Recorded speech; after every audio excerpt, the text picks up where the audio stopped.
എല്ലാവർക്കും എന്റെ നമസ്കാരം.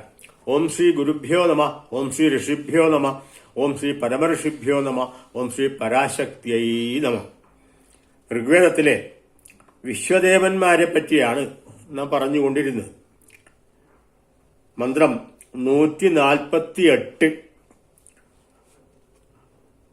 മരുത പിബത ഋതൂന പോത്രാദ്യജ്ഞം പുനീതന യോയം ഹിഷ്ടാസുദാനവ.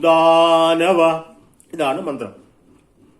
അന്വയം: ഹേ മരുത ഋതൂന സഹ പോത്രാൾ സമം പിബത ഹേ സുദാനവ ഹി യൂയം സ്ത തസ്മാത് അസ്മദീയം യജ്ഞം പുനീതന. ഇതാണ് അന്വയം.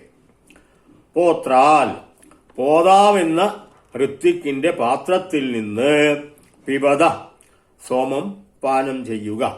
സുദാനവ നല്ല അഭീഷ്ടങ്ങളെ ദാനം ചെയ്യുന്ന ദേവന്മാർ, അവരാണ് സുദാനവന്മാർ.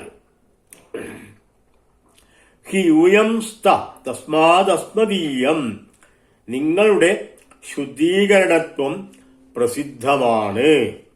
യജ്ഞം പുനീതന, അക്കാരണത്താൽ തന്നെ ഞങ്ങളുടെ യജ്ഞത്തെയും പവിത്രീകരിക്കുക.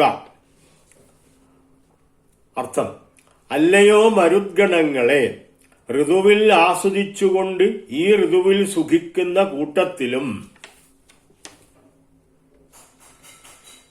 ഞങ്ങളുടെ പോതാവെന്ന ഋത്വിക്കിന്റെ പാത്രത്തിലെ സോമരസം അങ്ങ് പാനം ചെയ്താലും നല്ല അഭീഷ്ടങ്ങളെ അനുഗ്രഹപൂർവം നൽകുന്ന നിങ്ങളുടെ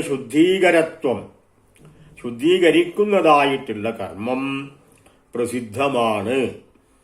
അക്കാരണത്താൽ തന്നെ ഞങ്ങളുടെ യജ്ഞവേദിയിലെ സോമരസം പാനം ചെയ്ത് ഞങ്ങളുടെ യജ്ഞത്തെ തന്നെ പവിത്രീകരിച്ചാലും. മാതരിശ്വാവ് എന്ന വായുവാണ് സോമത്തെ പരിശുദ്ധമാക്കുന്നത്. അങ്ങ് സോമപാനം ചെയ്യുന്നതോടുകൂടി ഈ യജ്ഞം പവിത്രമാകുകയും മാതരിശ്വാവിന്റെ അനുഗ്രഹം ലഭിക്കുകയും ചെയ്യുമല്ലോ. അതിനുശേഷം യാഗവേദിയിലെ ബഹുജനങ്ങൾക്കും ഋത്വിക് യജമാനന്മാർക്കും സോമരസം പാനം ചെയ്യാമല്ലോ.